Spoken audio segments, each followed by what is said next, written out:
get this thing working. The circuits were burning up. I just finished a session with a senior army leader from down the road at Fort Riley. They have a project to bring AI to the staff. It's an army division. We got 10 divisions in the army. It's about 25,000 soldiers. It's 1/10 of our combat power. And they want to bring AI to the staff. And so we were doing some developmental work. That was pretty exciting, but it was a 20-minute discovery call that turned into 2 hours and just finished up. So lots of good fun. Uh, we're the stuff that we're doing in here on personas and coaching profiles and uh, process validation is all cutting edge stuff. They're pretty happy and excited. So it was a good day at work. Well, let's go ahead and get her started there. Tim, how are you doing today? All okay? Yeah, good. Still working through the system. Volatility dropped today, so it turned everything back on. So Yeah. I got in a few positions. Actually, it turned on yesterday, so I got in a few yesterday afternoon, and doing pretty good. And just to let you know, I put two shorts on, closed out Apple for a win, and I still got RBLX going. So Yeah. just to let you know, I'm working on that. Learning Very good. that. Eric, how are you doing? Yeah, no, doing good. So I'm not in Minnesota. I'm in Montana. Minnesota is 40 below right now, wind chills. So I had to put my hat on in honor of Kevin because that's what he's got. so Yeah. so we got that going. But the last couple of days, Tuesday, Wednesday, Thursday, that's what I'm going to talk about. But wow, what a kind of a roller coaster! And Yeah. Sh- what do you do? I'll show you what I did. But Short it term, that's was what you want. yeah. No, it was kind of an eye opener. Yeah. But Short term, all you good. want to watch Trump's public What? public speaking schedule because he's going to say something stupid and the market will overreact. So so here's the came through our news feed this morning was the reminder that 3,000 Marines from North Carolina got on board some airplanes today to fly up to Scandinavia to do Arctic training with 35,000 Arctic soldiers from all of the NATO countries. Now, I want you to imagine what that reception is like. It's like, hey, fellas, we're the Marines and we're here to train with you. What y'all been talking about? Oh, nothing. Let's go for a long walk on the tundra, Marine. So, I mean, that's what it's like. I mean, just as a professional, I can only shake my head sometimes and say, what in what in the world? And I got to tell you, Kevin, your prime minister gave the greatest speech I ever heard 2 days ago at Davos. His speech to the world was the best I have ever heard. I mean, I've heard a lot of good speeches. That was the best one I ever heard. So, made me proud to be The Canadian in spirit. yeah, the Donald didn't like it, but Yeah, that's all right. All right. That's all right. The rest of the world liked it. yeah, he's a smart guy. Yeah. He doesn't do. I don't like everything he does, but he's starting to grow on me on some of the Yeah. things he's Well, working on. So I think he gets all the big things right. And plus he has a sense of presence and perspective. And his resume oh, it's impressive. it Yeah, prepared him for that job. I'll tell you that. yeah, So, yeah. That so was good. It was how are good. you doing? You doing all right? Yeah, freezing our cans off here. We have the -40 and then plus wind chill, so it is nasty. Yeah. But we had sun. And yeah, no, and I've been in the shop and we're flying out next on Monday, so just been busy. So yeah, so not a lot of progress, but just plugging away. Okay. Jay, how are you doing? Doing pretty good. I was a little chilly here this morning, but I had some good trades, so I actually took the day and played 9 holes of golf with some friends and needed to wear short pants. It kind of warmed up. So First world problems. yeah, yeah. Well, that's good. Uh, yeah. So let's go ahead and get her started. And who's up?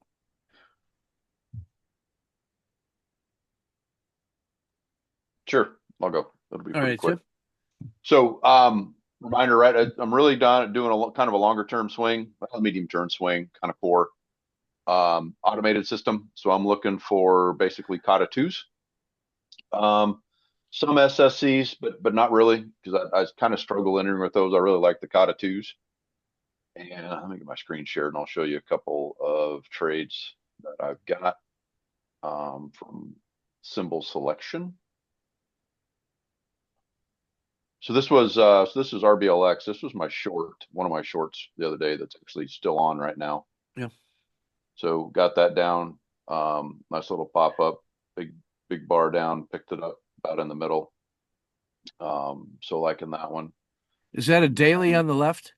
Yeah, daily on the left and hourly on the right. Okay. So I'm using the hourly. Yeah. Yeah, you got another $5 to go. Well, yeah, another $5 to go before it gets really tricky. Yeah, And and I'm and if 70 breaks, yeah, that's the question hang is on.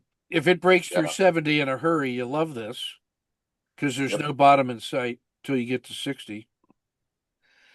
Um, so Yeah. but if it starts to find support at that previous low at the bottom of that channel around 70-ish, then you got to decide how much is enough. Well, I'm still kind of holding on to so this one, Yeah. I've been giving it more room, right, for the shorts to come down. But as we get closer to 70, I'm really going to be hitting hard on that the PSAR 3 dot trail. Yeah, I think But the where you have the cursor right there about 4 hours ago, the tallest stick on that day is at about 75. yep. Um, that's still 75 and a half, maybe 76. I wouldn't give this more than $1. Okay. You know, so if it dips below 73, I wouldn't let it come back above 73.50. Like I want to keep anything south of that blue line is goodness. I don't want it to come back north of the blue line in that Okay. channel And right there. then Yeah. yep. And Yeah. then like you said, this is kind of that area. So if it Yeah. kind of sputters around, I'll tighten it up and Yeah. get ready with Yeah. another This short is like, entry. yeah. So this is the train. Think of this is the train coming into the station. We wouldn't be surprised that it slows down, lets off passengers, and takes on new passengers. Now the question is, does it rebound or revert to the mean north, or does it continue its southern journey? If it continues its southern journey, there's another $10 a downside, and no Easy. reason for anybody to want to buy it now till 60. Yep. Agreed. Because everybody that was preserving their wins is probably already out. So this is just long-term insiders that are just suffering right now. So there's no buying pressure on that whatsoever. So I would look at there's one test left to see if it's going to be a major malfunction. So that's a good play. Okay. And then so this was a trade that triggered on today. I got stopped out Yeah. right at the end of the day. So this is AMT, kind of a nice little kata two there. I don't know. You see anything Yeah. wrong with that entry? Ask yourself on the intra. It depends how much of an intraday guy you want to be. Is this a swing? Yeah. And then I like it. Caught, That's fine. yeah, caught a two You, swing. you get out where you're supposed to. I would have a tactical trade ready on this tomorrow. To Okay. reinforce the short. Because if that breaks, Oh yeah. the bottom of the next channel is about 168, or you got plenty of downside. Okay. And that was a buying surge at the end of a 4-month sell Drop. off. So Yeah. this was the first effort to make a reversal back to 200. So there was a bunch of guys that made money over the last 5 days. Today was a cash in on that one. Now the question is, does that attract buying pressure, buy on dip guys, or Right. is that collapse? My gut tells me this is heading to 170. Okay. So I would not be in a hurry to get back into it, but I would be ready to play the short down to the PSAR dots. So I think that's a good. I say that to say that's a good profit preservation play right there. That was a Kata 2 that you gave it some room. The only argument I ever make is like on day 1 or 2, if I was ever going to be an intraday trader, it'd be those first 2 days till this thing gets started, where I would be careful with it. It's like if I was going to grow trees in the backyard from a seed, I'd watch that sucker every day. But then as soon as it got to be 12 inches high, I could put it in a pot and put it outside and leave it alone as a true swing trade. The way we trade the swing trades, where you expect it to fail is the first or second day. And once it survives those, Right. it should have some room in your favor. So I love the stop. It did exactly what it's supposed to do, especially if this thing goes to 170 tomorrow. There's no reason to take overnight risk on that one. None. Yeah. So that's a good play. Perfect.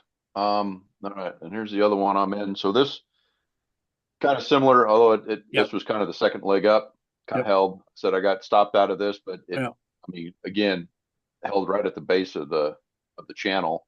Yeah, So- and it is holding support where on the previous excursion was resistance. If you go back to Yeah. December 8th through 15 is the Oh, last yeah. time that it had, yeah. So that consolidation zone, this time it went higher than that, and now the pullback is holding support where it used to be resistance. So if it gets above, call it $5 tomorrow, then everybody will see that as the second leg up, and then it's going to go to 550. 550, if you go back to let's see, is that September? No, 550 around September. Yeah. October 1-ish. That's Yeah. the next. That is the next resistance level. So if it breaks above 5, it can go to 550 easy, and then it can go to 6 easy, and then if it gets above 6, this thing is off to the races. So you're in the early spring, but it looks reasonable. Plus, you have room on this one. This is where I would also say, where is my stop? And I would say my conservative stop, I'd probably go to the little bit higher to the SMA 30 right there. 475 is a round number, maybe. And that gives you 20 cents. Now, if you wanted to be technical, you could say entry at 465, peak at 505, that's 40 cents. I want to keep 30 cents of that. So I'd have to have a 10-cent stop from the high. So you'd be essentially at a stop at 485 tomorrow. Right in there. Right at there. Yeah, and to be honest, I don't know if I want to give back any more than 485. If it's going to go, let's go. Otherwise, I'm going to keep 20 cents on that trade and be happy. Okay. And then I would be ready. If I got out and then it started recovering, I'd get back in about 510, believing that it'll go to 520. If it gets through 510, it should go to 550. All right. So that's one where I'm waiting for the Kata 2 continuation tomorrow.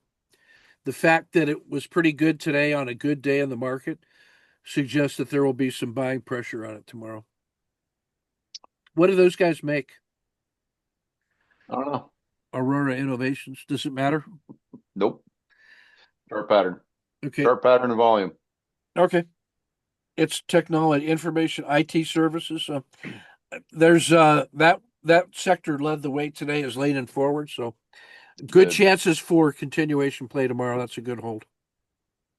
Okay. And the last one, kind of similar. So this was, so Emma, so this did what you're describing, Yeah. with the previous one, right? Came Sure. up, pulled all the way back down, double tapped on this thing, and I said I got in yesterday, got stopped out, kept it back on as this thing put a reversal So you're candle back. right in. Are you back in long at the second green? Yes. Beauty. Yeah. And that was my, So 280 should be good. I think, yeah, where that horizontal red line is. Yeah, that's where my stop would be. I want to give that thing maximum room to run because it's at 3 and it could get to 4 easy. 4 is the real test because you've had 2 previous resistance levels rejected. Yep, right so if it gets through 3, or if it gets through 320, then 4 should be easy, and then getting through 4 is hard. But if it gets through 4, it goes to 5 pretty quick. So I think you're in good posture there. I'd give that maximum room to run. And your MACD histogram is showing it just reversed with upside juice today. So it's in the early stages of that recovery. So you're in a good position there. Yeah, it had good volume in it. I wish it would have closed a little bit stronger, but it's still pretty decent. So yeah, okay. Yeah. Awesome. So, all right, sounds good. I will continue forward. Thank you. Next man up. I can go. Yes, sir. I'll show 2 things. So one of the things I've been doing, so I'm looking for, on the swing trades, I'm looking for stocks with institutional interest that have, I think they're close. Tim and I were discussing, I think it's the Godzilla that you'd be, kind of the Godzilla plays where they're down and forgotten. But institutions are starting to pick them up again. So you have that consolidation and then a takeoff. Yeah. So part of it is I'm looking at it and I'm saying, well, I should probably in some sectors that have room to grow as well. So I did some work with AI looking for sources of really quick information on the company. So like Tim was just saying, what is a? Yeah. So came up with a couple, and the one I'm most impressed with, which I don't know if anyone uses any of these, but I'll share this guy. So this is Simply Wall Street. It's called Simply Wall Street. And really, like, it's an endless scroll. But if I made it wider, there's an overview, different things you can go through. But it's super fast. They get information. And one of the cool things is on ownership, they break out who are the insider trades. And what are they doing? Everything which way are they leaning? Yeah, very visual, right? So this is Aurora. This is the one that Tim was trading. And they're actually in autonomous vehicles. So they show over time what's been the buys and sells and things like that, like all really quick, right? Ownership, institutions up 63, because I'm trying to stay above 50% on institutions. So super fast service and not bad, like $20 a month or something like that. So really impressed there, because what I'm trying to do is when I see one, I want to see what am I into, right? And it doesn't necessarily matter, but I'm trying to focus on a little more of the platforms that have a little more room to grow. So I'm on the 3-day trades. I don't care. Like Tim, I don't care. But so like that, I had showed last week. I had showed. I want to share a different thing. Hey, while you're there, can you plug in a different symbol, UMAC? Oh, yeah. Plug in UMAC because they're the closest story stock that I have that's in that same business. I'd be curious to see how it does that. Okay, UMAC? Yeah, UMAC. Yeah, let's see.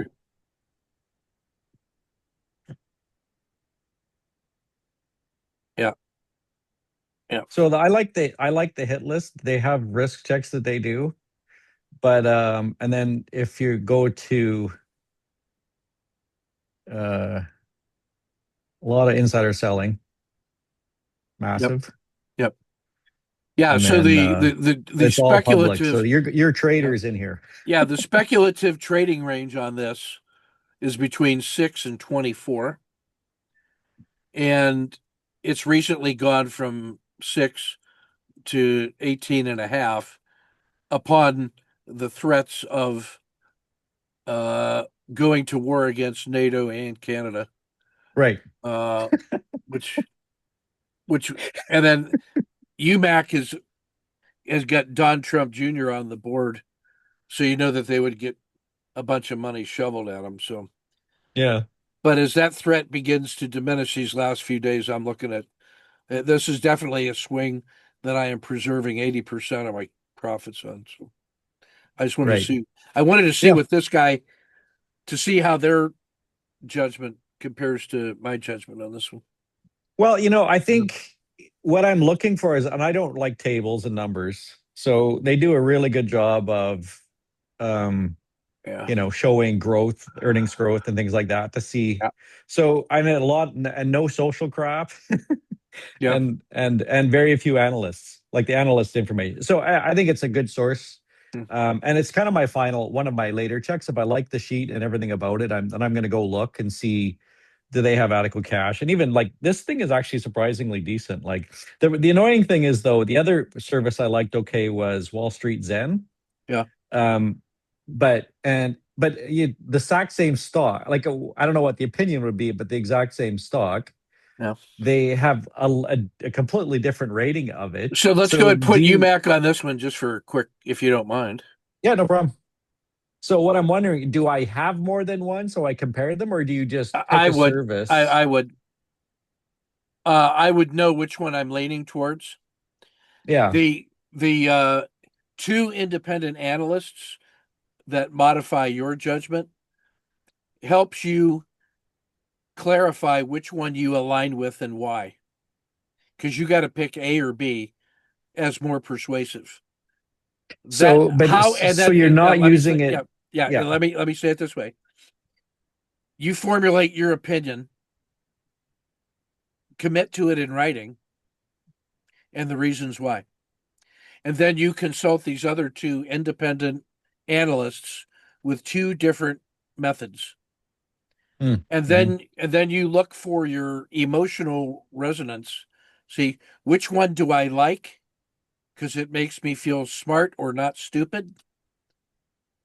And then I would pay attention to the one you didn't like and his negative reasons for hating it.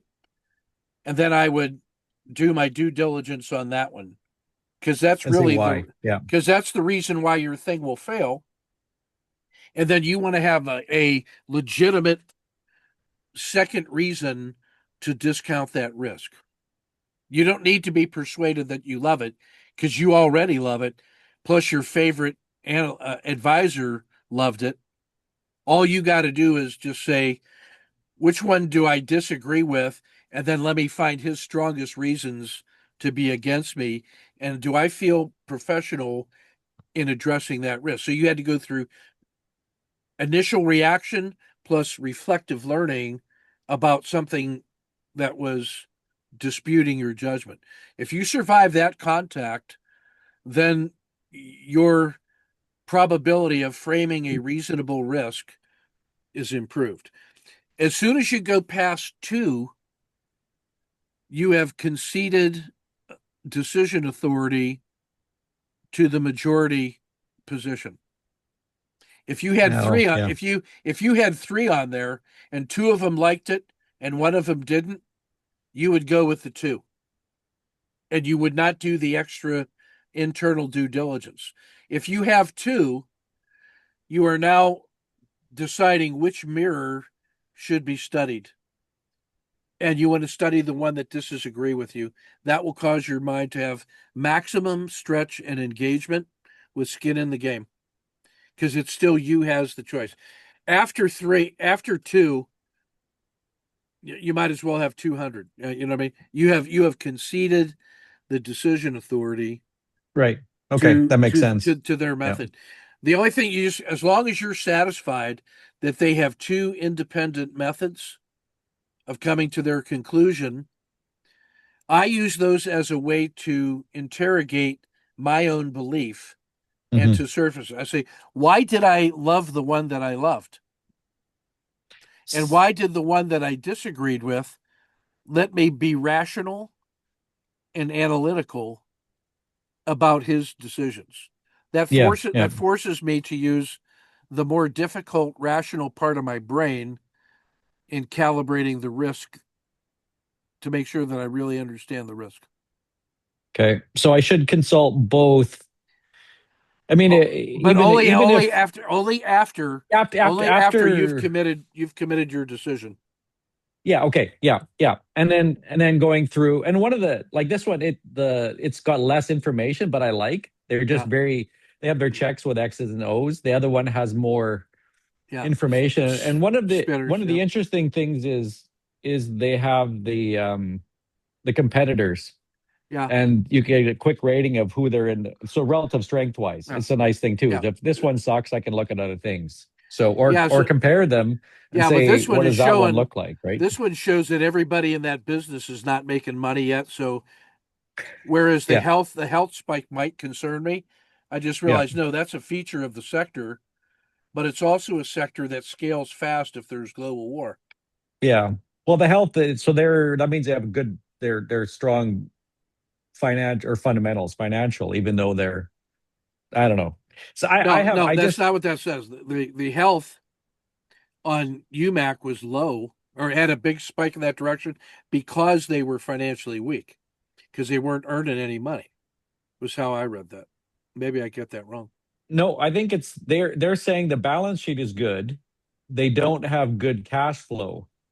Oh, okay. But I'll look it up. I'm very fresh to this, but the spike in the direction is a good thing in that direction. Yeah. So just to review, the procedure is you find so they have cash to operate, but they're not making money. Right. Yeah. You have so it's their burn rate is what you care about. So yeah, they had enough cash to burn for a while.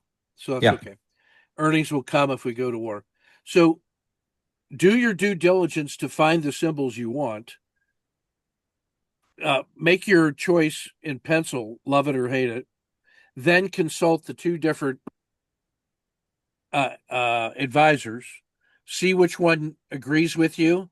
Study the other one to see why they dislike it. Now do some due diligence. Do I have a reason to take the risk that they found unacceptable? Okay. If you do that, you've gotten the best value out of the two other advisors.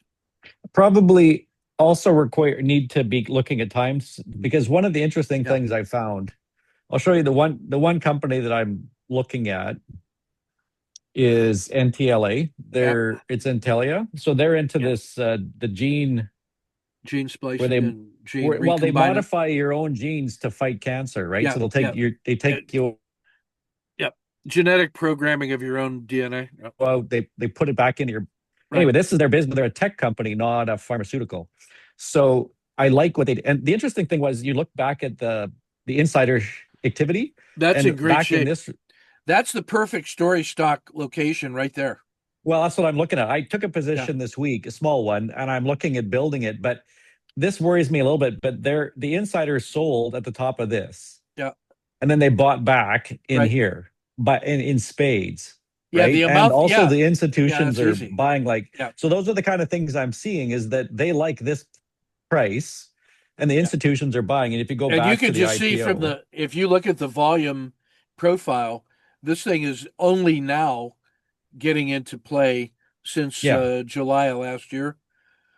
So anytime this gets, like, I would have a buy on this one at 31 or 30 for my third position. Third position. Yeah. Whatever my third position is. At 30. Okay.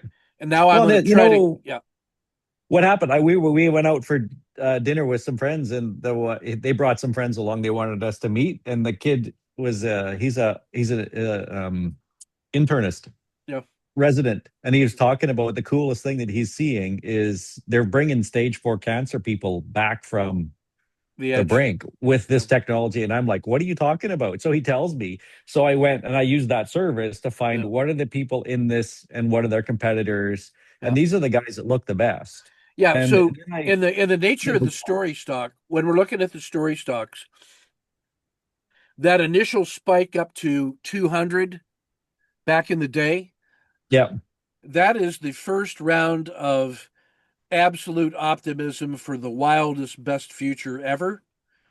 And then you have that steady sell off by the insiders to capitalize themselves and divest themselves from a risk.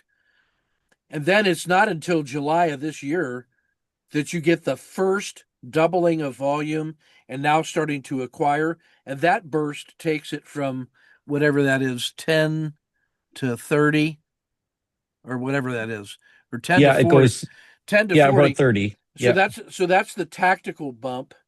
And now you can play from between 10 and 40 with the rule of 4.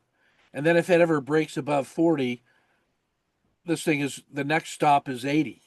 Yeah. No, and And then yeah. so are you playing these like, so if I'm, again, this is going back to the last session, the time frame. Yeah. Do I trade in and out of this, or do you just, I have a core position that I have a 50% stop on, okay, whatever that is. yeah.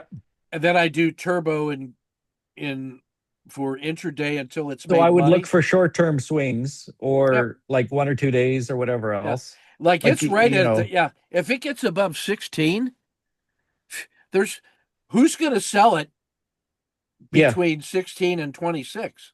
yeah, that's what I'm Nobody. looking at. Yeah. Yeah. And you can So- see the accumulation is just I'd put rocketed off. I'd put another buy on at 17 Okay. because why not? Yeah. Yeah. When it gets in this range of that, we had a little bit of failure and that caught it too, Yeah. and then took off. Okay. All right. So that's the process I'm working at. I'm trying to broaden to not trade what everyone else is trading, but looking for opportunities like this. So anyway, that's good for today. Thanks. Eric or Jay? Go ahead, Jay. Or Eric.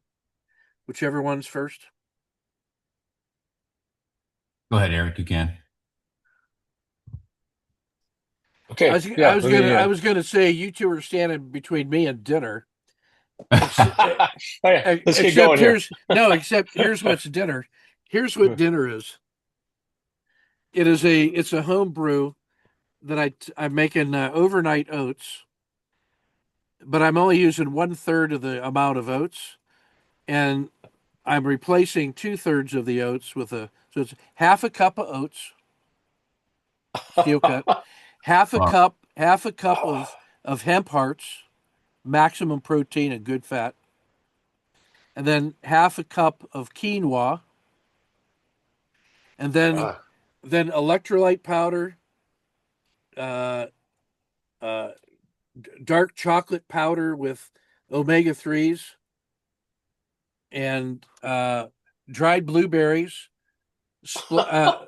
monk fruit to sweeten, unsweetened coconut powder, and you put a cup of almond milk and a cup of water in that, and then you let it soak overnight.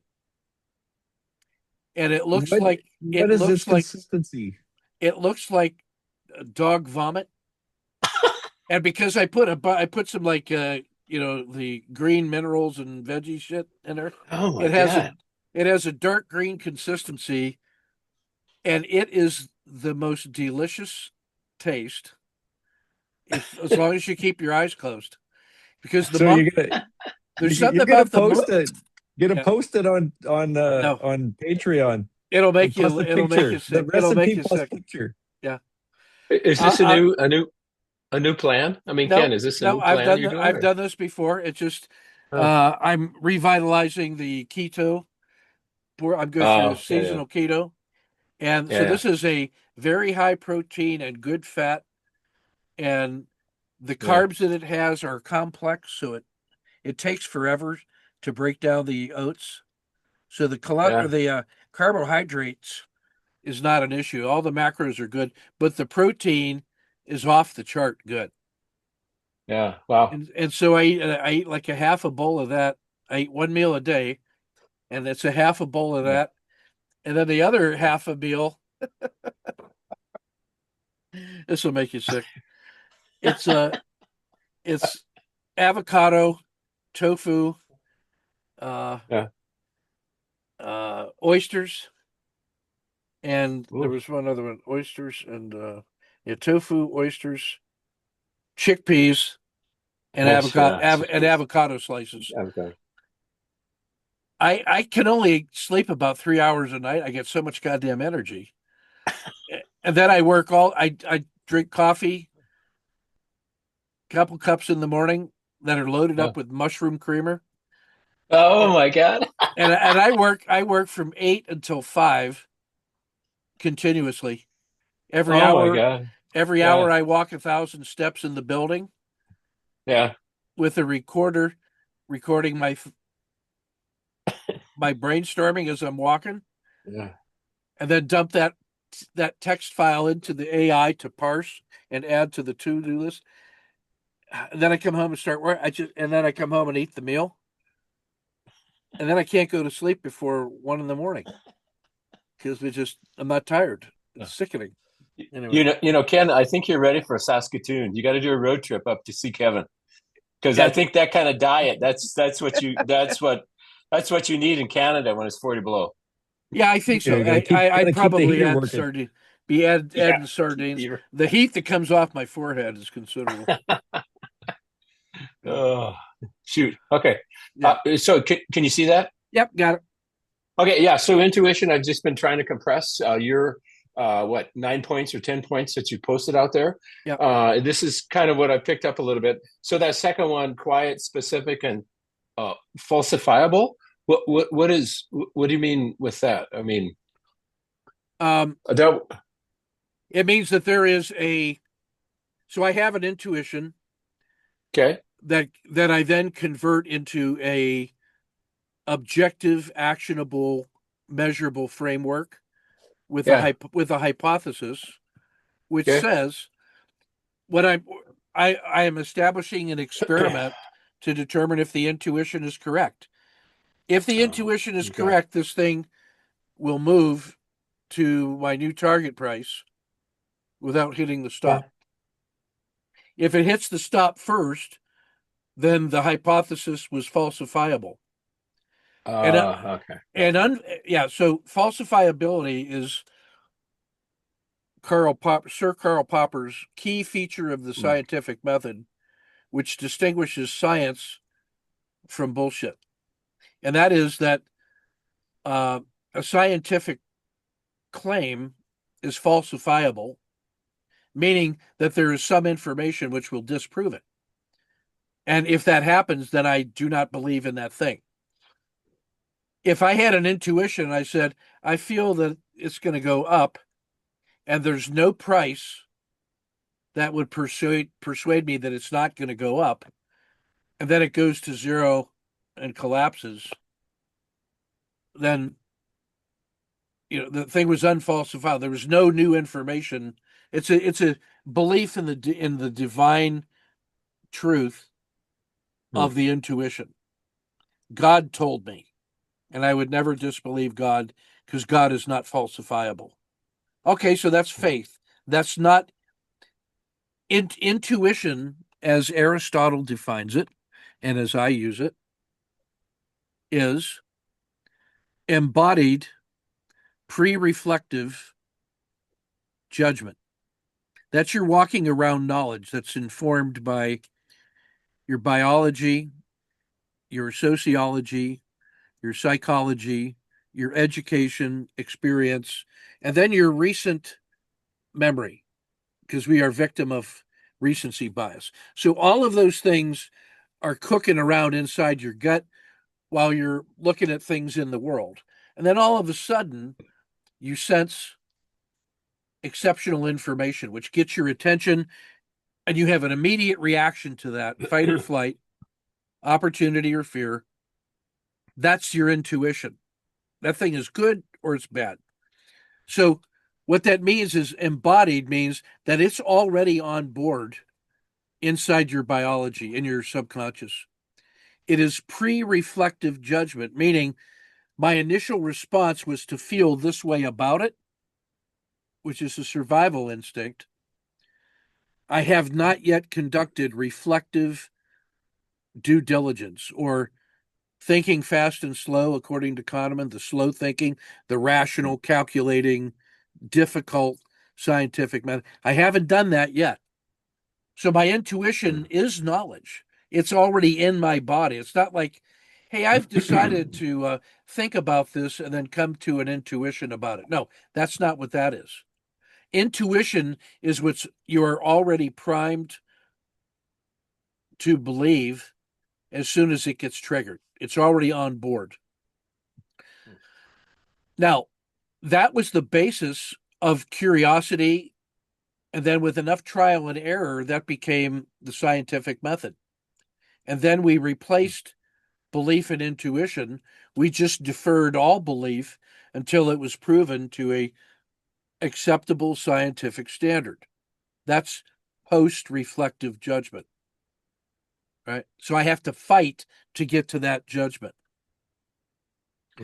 So when I have an intuition, I accept the fact that all of my DNA and sociology and education has brought me to this position, and that as a method of thinking, that gave our ancestors competitive advantage and put us at the top of the food chain. So I have to respect the evolutionary brain that I've been gifted, which hands me this intuition. But then my reflective brain says, you know what?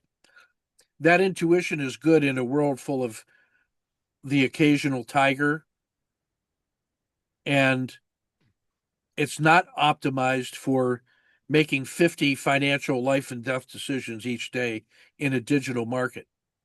So a digital market with millions of people transacting is not how our brains evolved. And so our brains natively are very poor at surviving in that environment.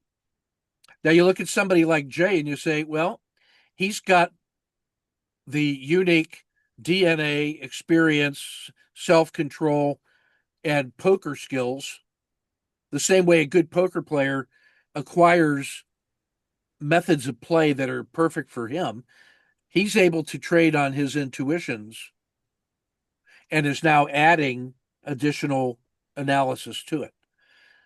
But he's probably 1 in 10,000, if we're being honest.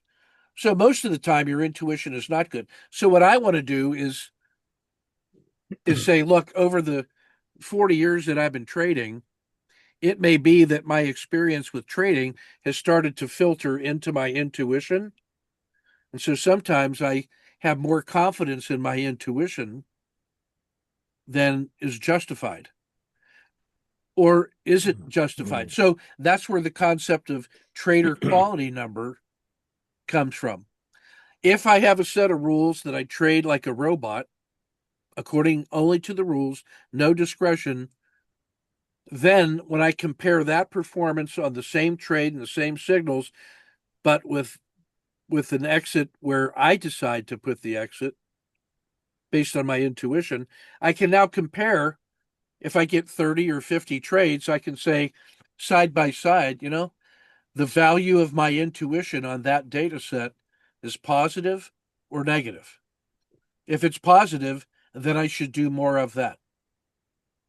But stay tuned to my trader quality number.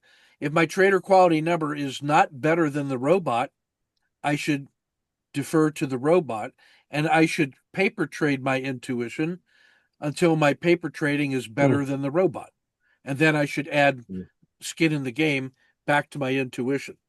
So when I say falsifiable, what I'm talking about is it has to be expressed in a way that I can put a science project on my judgment in order to see if the way these intuitions are produced is valuable or not. Now, I'm going to distinguish between the kind of intuition that happens where you walk into the room, you turn on the screen with no preparation, you see a chart, you say, buy it, versus I've studied these 5 candidates carefully. I've narrowed it down to 2. I've thought deeply about them in all their analytical dimensions. And my final judgment, my extra tiebreaker vote, goes to this guy. I'm going to say that's reflective judgment, and that is not a knee-jerk intuitive reaction. So there's a distinction between intuition as pre-reflective judgment and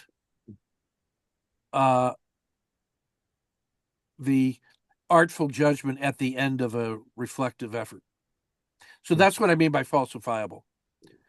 Okay. That there's a clear price, and that's what our initial frame is. What's the price that tells me this hypothesis doesn't work? Mm-hmm. Okay. I guess the one that really stuck out to me was best applied to risk modulation. So let's say, I'm so the 75% confident. Right. Yeah. So your rule set put you in a position and said, this is the price level that I should enter because of carefully constructed rules that are validated over time. And my choice would be change the entry based on a gut feeling, or decide to increase or reduce my standard risk. Right. Yeah. And so you want to make a decision on your risk level and not changing the rules or the geometry of the trade. Right? Mm-hmm. Because if I trained that rule set on 100 trades and said, for this rule set, that's the best place to enter over time, I have 100 pieces of evidence that says that that's true. If my intuition says change the entry level, I have zero evidence in support of that. Yeah, right. But what I can say is, all the times that I had intuition to either increase or decrease the amount of risk for that standard entry, here's what the net result of that was. And I haven't changed the trade geometry. I've addressed it to the risk intuition. And if you think about what risk is the intuitive process that tries to describe the probability of a tiger lurking in the shadows. I don't have evidence for the tiger yet. I just feel like there could be one. But my entry is the same. So I want to vary the amount of risk so that the result of that trade still contributes to the data set for the overall rules. And then I can use the data about how much to lower or reduce risk based on a feeling. Because where does that intuition about the difference in risk come from? It didn't come from your indicators, which were cut and dried. It came because you screwed up and you listened to the radio, or you read a newspaper result, or somebody said something, and now you're thinking about that as, well, maybe that's not already reflected in my indicators. And that was going to make you change all the geometry and architecture of your trade. Don't do that. Just change how much risk you take. Yeah. Okay. So the next thing here is talk about this week, right? Tuesday to Thursday. And so my example here is just, mini MYM. And I've got a chart to show this, but I think I don't want to show it yet. We'll just talk through it. Yeah. So Friday, I just said, okay, I want to hold over the weekend. It's kind of like crazy because there's a holiday in there. But I just did a, minimal 1-lot position held over the weekend. Okay, wake up Tuesday morning and, boom, market craters down 7.5R. It was 1 lot, so it's like, it's okay. But, end of the day, it was within range stats and max numbers, so that's fine. Well, here's the point I'd say. Here's what I would say. Using the range stat for intraday magnitude of moves is fine. Yeah. If an adverse gap was so tight, or if your position size was so tight that a normal adverse gap gave it a -8 R, that might be a position that I don't hold over the weekend. Because that's large. Yeah. Oh no, but this was Tuesday. This is Tuesday, so I'm already in the market, and so I'll show you. Was this Tuesday night to Wednesday? Yeah. This is Tuesday night. Oh, okay. I thought you were talking about a Friday to Tuesday. Oh no! Oh my God, I'd have a heart attack. Because that would be crazy. No. This is the start of Tuesday, and so news event, right? News event. Markets down. So now the number that I'm looking for you to show is Yeah. Of all the times that you held overnight. Yeah. What is the Z score of that -7.5 R loss? Right. Yeah. If you don't have 30 yet, then all you know is that that's the size of the loss. But let's say you did this 30 times, right? And you lost 15 times, right? And you won 15 times, right? And all the other ones were ±1, and only one time out of 30 did you get a -8. You say, well, that's probably a -4 sigma, so you're not going to see that all that often. And with your numbers, that's acceptable risk, I suppose. But you got to, once you get enough data points, you got to decide what is the size of the overnight adverse risk that's going to equal 1R. And then you'd probably find out that you would not take, if a one lot trade was that much of a loss, then you probably wouldn't take it. Right. So anyway, so here's kind of how it ends out, right? So here is I decide to hold. Yep. Right. Decide to hold. Wake up, and you're down here. Yep. My intuition says it's only a news event. Okay, fine. So the thing tracks right here. I was expecting a kata 2, right? Boom, boom. Yep. Didn't happen. And okay, so I screwed up. I should have bailed right there. That's where I'd be short. That's where I'd be short. Yeah, right. That's a kata 2 short. Yeah, and that's my screw up. But I'm thinking, it just kind of wallowed here, right? And so end of day Tuesday was right here. Okay, and then I'm thinking, okay, we've already had this huge news event with overreaction. If I don't see a morning pop, then definitely I'm out, and it's only a one lot thing, so it's not the end of the world. But guess what happened? Boom. Just here we go. First leg up. 4 hits. Got out at a 16R. Yep. Yeah. Boom. And then literally right here on that, I'm exhausted. I'm just like, oh my God, what's going on? And I go out for a walk, and I come back, and look it, I'm ready to go again. I hopped on. Boom, twice, hopped on again. 3 times. Got up another 19R. Yep. And then here, do that %K, boom. Well, here's the thing. Out. So here's the thing. Given the return on the typical moves, what you can say is the fact that it got you for 8R on the first leg is is an alert to you that says, put your game face on, because this thing is in play, and now under systems of control, I have a chance to make 30R over the next 2 or 3 days as the shock waves continue to reverberate. And inside that context, if the overnight loss was just 1R, then you made 4R in relative terms the rest of the week, trading the way that you normally trade. You were not trading to try to get back those 4. That's the way you would have traded it. No. That's the way you would have traded it, even if you hadn't taken the overnight risk. Yeah, I haven't had this happen. You would have actually traded it better because you'd have taken the first SSC, and then you would have stopped and reversed and traded it short. Right. Yeah. Right. So the funny part is, like right here, I'm texting Jay, and every time I talk to Jay, the market always moves in my direction. and this thing shot up so fast. So you better have him on speed dial, right? Is that how that's? Yeah, Is that what I'm I hearing? couldn't get in here quick enough, so that was a little, sloppy, but So that's fine. he's going to charge you 50 cents a call now, I think. Right? Yeah, click, yeah, click. But so net it all kind of worked out, and so I literally saved this one lot, and I covered it today. No pain, right? Made a few Yeah. pennies. All But that did was in the make. Hey, here's what that did. yeah That one lot yeah made you interested and had skin in the game to trade well all week. yeah.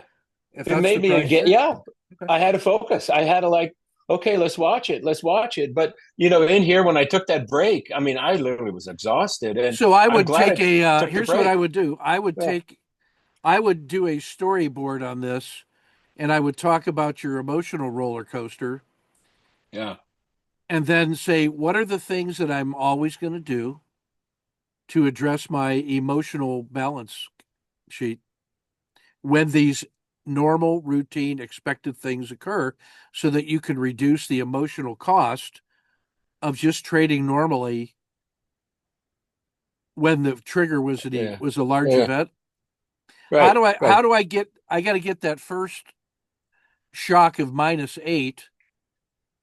Yeah, yeah, Here you got to charge that. Here's the way you treat that. You say, "Oh, I was going back over last month's trades and I realized that I missed a trade and it was -8R. Nothing I can do about that yeah. now. It has no power over me now. It's just pure Right. accounting. It's just pure accounting. Yeah, And now I start the day truly at a zero state.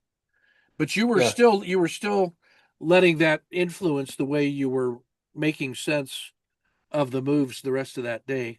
So I just think you got to narrate your emotional posture, uh, so yeah, that so that you do not become surprised at the emotional charge this creates, and that's got to be part of your rehearsal. So then when yeah, it happens, you're not getting the shock, and then your emotional bank account is not stressed, and then you can take those other trades just like another day at the office, which is all it is. It's yeah. another day at the office.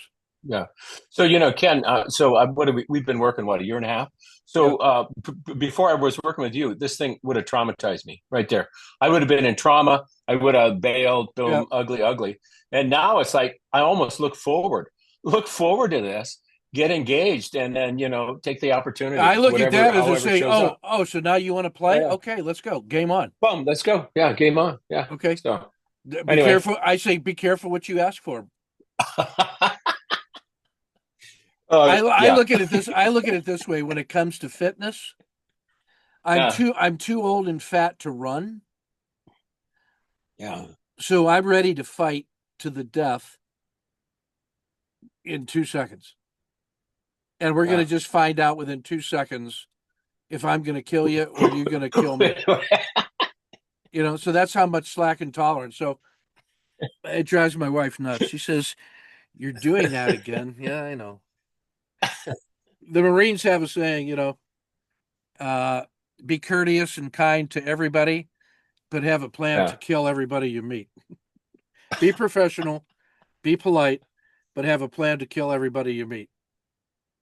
It's just Wow. easier that way.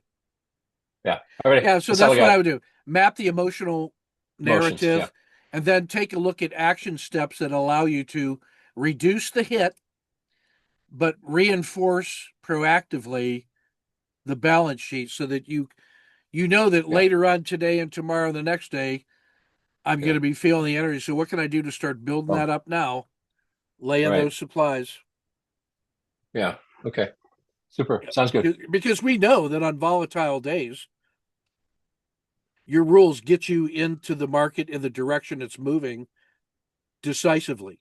On decisive Right. days like that, the Right. direction is clear. It's not monkeying around. It goes and it goes. So you Yeah. have to have less hesitation, more execution, and be prepared for the speed and violence of action. You say Yeah. that's what it does. Anything Yeah. less is uncivilized. So really, once this happened, Hoygaard press is in play because Yep, when it good rebounds, on. it's quick. Yeah. and you make a ton of dough, right? Bing, Yeah, bing, so shot of that's two, why I bing, want bing, you bing, to bing. see. Yeah. I want you to see that second leg down. Yeah.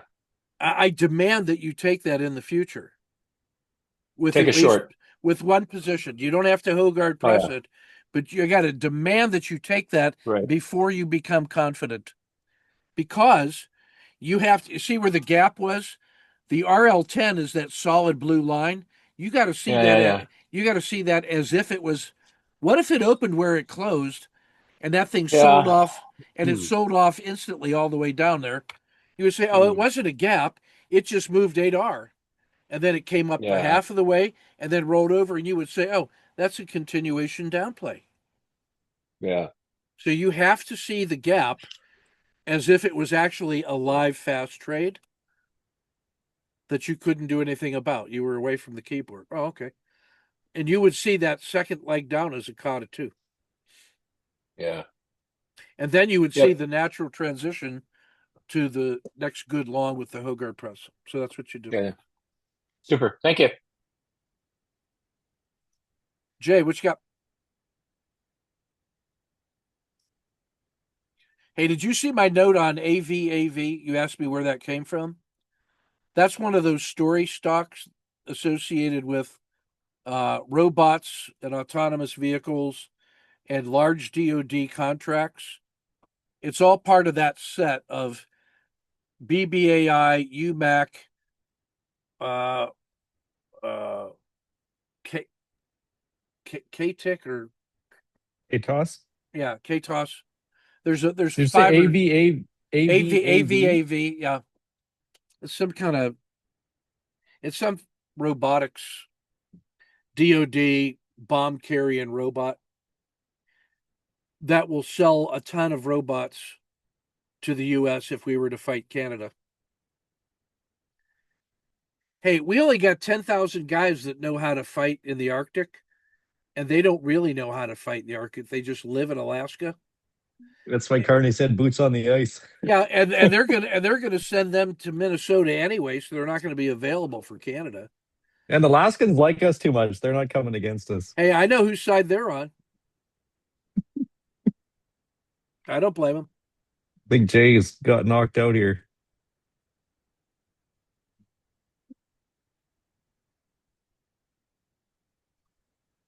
So here's the research project I'm doing with Bob Rourke.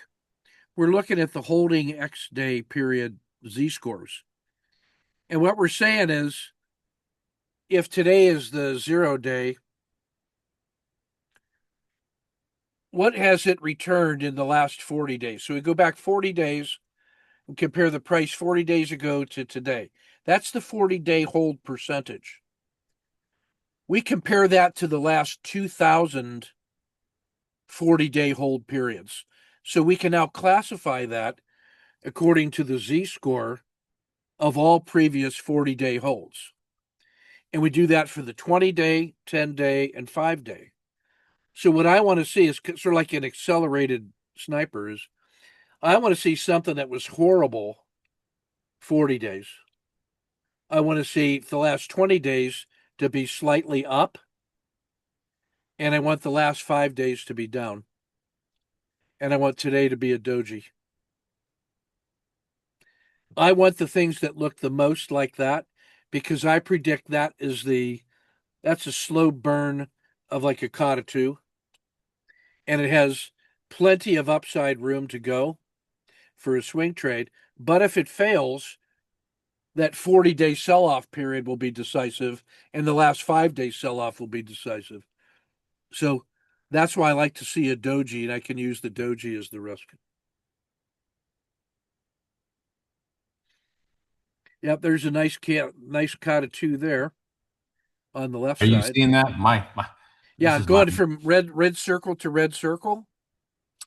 yeah. So what I do is I because I'm such a great computer programmer. I'm just being sarcastic there. I use ChatGPT to write a script, and it draws the opening 5 minute candle there. Well, so that's the red line and the green line, and I just wait for a breakout either way. Yeah. And normally I like to see a retest, but this was so strong and the RL10 was breaking out. But yeah, that was a that's a 22 handle move right there. That's Yep. the day is done in like literally about 15 minutes. Yep. But that's a 2 minute chart, and it's very rarely that clean. Normally it's, they're slapping you in and out. So that's kind of why I like the 10 minute time frame, although it's sometimes it's more challenging to be patient, for that. But Yeah, that's what right. you miss with the 10-minute chart is that sometimes when you have that strong 2-minute chart move and it's clear, you end up missing minute 2 to minute 8 because it doesn't get your attention until the end of the 10-minute candle. And Right. maybe that was the biggest candle all day. So, if you're taking most of your signals from the 10, but once in a while the 2-minute is helpful, then it doesn't cost anything to watch the 2-minute and respond to contact like that. I think that makes good sense. Yeah, I really, I do the 2 and the 10. That's kind of what, um, that's kind of working for me now. But on the OR5 specifically, because I have a lot of data around that. Yeah, the OR5 is very sensible. That there's actually, we're not the only people talking about that. That's actually one that you see in the literature. Yeah, The two things you see in the literature is OR5 and and the 15. OR 60. Like Mm, the first hour noise, and then the rest of the day is movement. So those are the two that you see most. Like there's not a lot of people that talk about trading the 2 and the 3. So yeah, what I like about this one is when you notice the way that dragon curves. yeah. Yeah, and you get this thing. Well, then And once it clears this level, you're kind yeah, of off. yeah, and then this thing is right in that. I call that like the elbow, and that thing has cleared all this crap. The top of the dragon Yeah, is kind of like what it has to clear, and then you're on the side of the angels, and then I just say, hey, this last move of the dragon from here to here, yeah, I think of that as leg one, and I just cut and paste that and add it to here, and say that would be the least surprising move, and bigger than Stuttgart, that's what it got. And I'd have been looking to add if there was time left in the day. Ooh, not sure what that just did. the infinite Welcome, regression tunnel. welcome There, to my Mac. yeah. Well, what I would say is, depending on how much time was left in the day here, when I see this next quick move, I'd have been tempted to go here. If there's not a lot of time left in the day, then I would be content with that second leg. But the idea here is on these big indexes, it's not unusual to see the symmetry That's right. of the size of the move. That happens So so frequently. yeah, It's and that's why scary. when this starts, as soon as this starts to roll over, it's telling you that it's not just going north, and that hey, you've already seen enough reason to hesitate and get out and cash what you got. So, I love that trade. Yeah, In some ways, compared to over here, that's favorable too. You got almost a cot of 2 somewhere in here, and you get this. There's some move available right in here. It crosses the RL30. You had a low. Ah, come on, pen. Draw. You have trying to draw a line right here. Hold on. A low and then a higher low, and then it crossed some that looks like the RL30. And then when it clears this, there's leg 1 clears resistance, leg 2. That's this size move is the same as that size move, and that's just a natural. The guys that normally trade shot their wad. Now they're done. And so that right. chapter is over. Like in a heavyweight fight.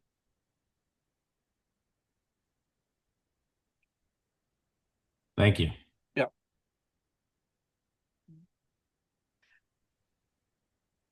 All right. All right. We good? Yes, sir.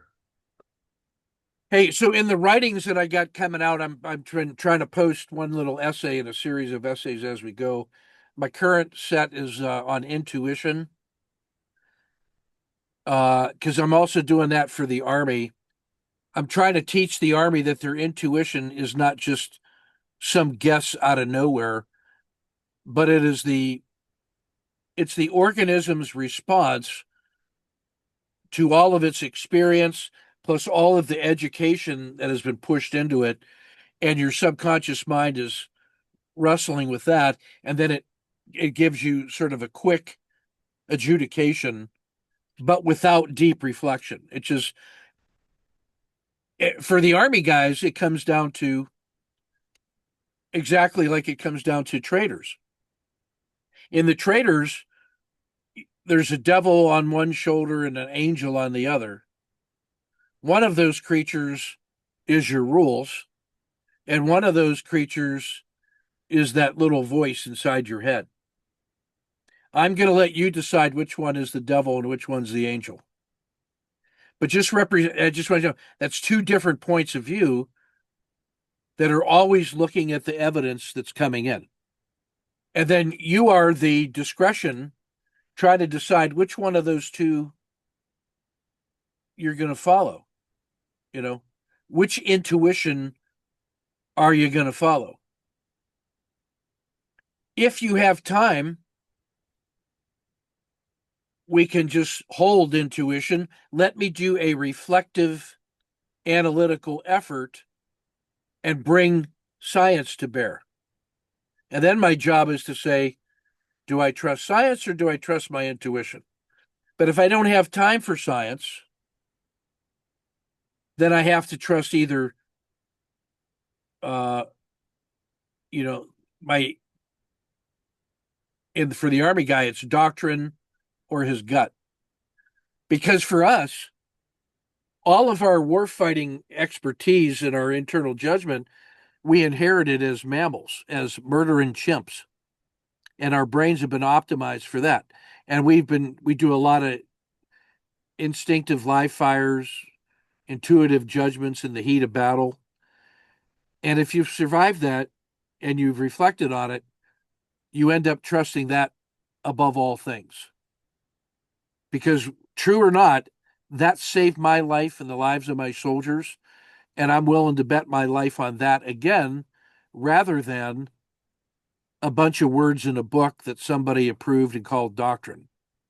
If I'm betting my life, I bet on my well-trained, deeply experienced, continuously reflective intuition. That's my embodied judgment. All of that. So all the stuff that we do when we rehearse and we visualize and we war game, we're taking that as if it's real experience, making our best decisions, packing that deep into our memory banks deeply, and that is informing our professional intuition. So if you do a lot of prep work and a lot of contingency planning and rehearse how you're going to respond to different trade actions, and you go back over your trades and you test different rule sets and you decide which way you want to handle that, and you turn that into your own internalized doctrine and make that rules, and you stuff that down into your intuition. Now, when Kevin turns on the screen and he sees that thing and he gets an intuition about what to do, that is not the uninformed, untrained response of a herd animal. Half of it is. But the other half was the conditioned, prepared response of contingency reaction that your subconscious mind remembers, and it's in there, and then it makes an adjudication for you before you've reflected on it. And it gives you the best of the combination of animal instinct plus trained response. So when we train combat infantrymen, live fire and realistic conditions, we overtrain that so that we build in not just muscle memory, but the cognitive muscle memory, because your brain is just a muscle. And so if I condition myself that when I get these triggers, that's how we respond. That's how we respond instinctively, intuitively, but it is a trained response.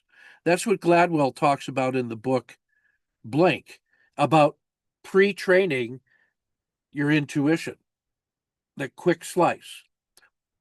Well, that's why the more experience that you have as a trader, the more curious you are about the composition of your intuition. If you've survived for 40 years trading, using your judgment, how much of your walking around knowledge resembles that of the average herd animal who has spent no time trading?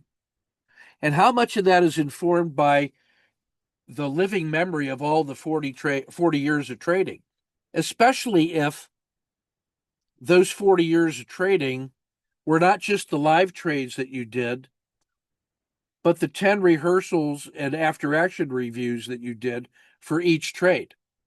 So you end up spending more time with the rehearsals and the wargaming, the contingency planning, and that is actually a bigger part of your preparation than simply reviewing what you did. That's if you do it correctly. That's the power of the after action review. That's the power of developing the coaching eye. That's the power of having an accountability partner who is not encumbered by your memory, but who can start with exactly what we see and elicits from you what you were thinking and consult your journal and says, did you think of this? Did you try that? What do you think about that? And now suddenly your trading partner or your AI can ask you those questions at no cost to you, and then you get the maximum learning value out of each trade. Well, all of that goes into your intuition. So when you have your rule set and your rule says enter, you enter. You allow your intuition to say, I'll take half a position or one trade live so that I commit to action. But you have to take that entry, especially when you're not confident.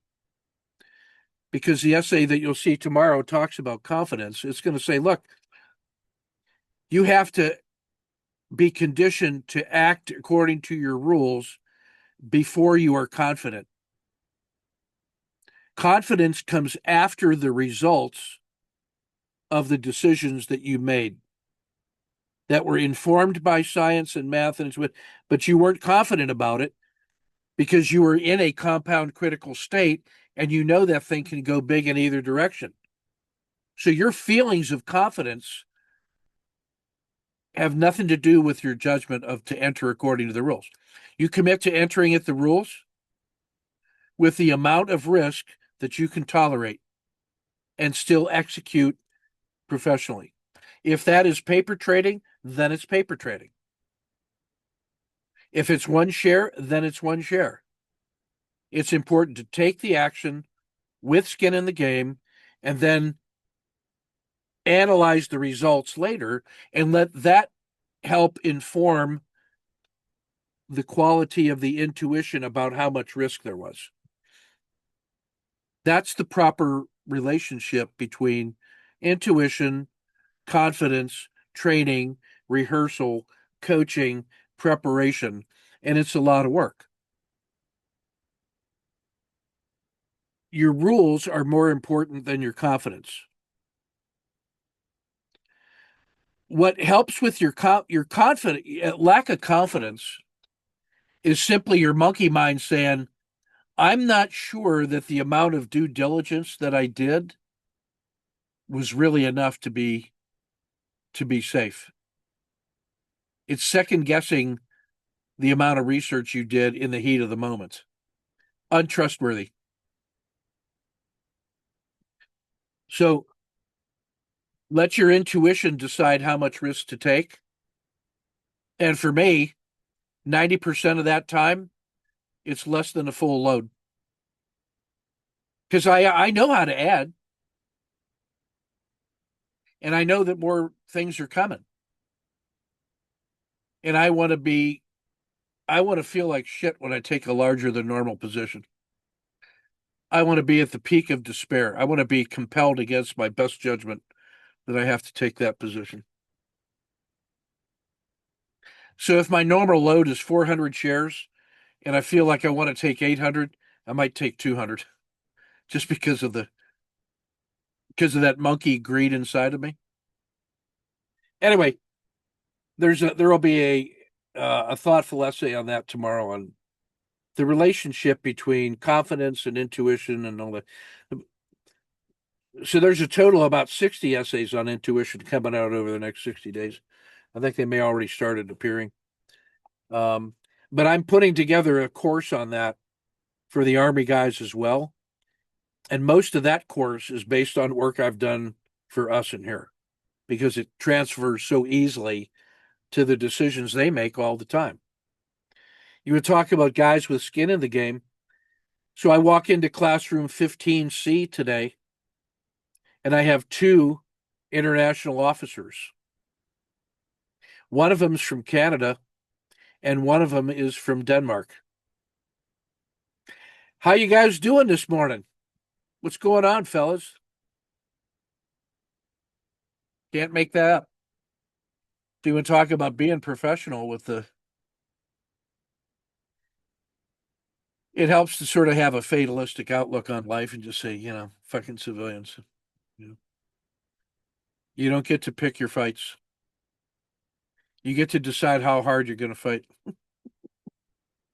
Anyway, hey, that's everything I got.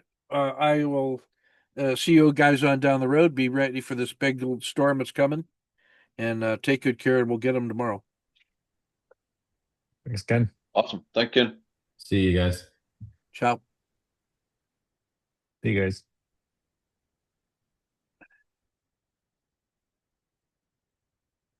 Let's see, trying to exit.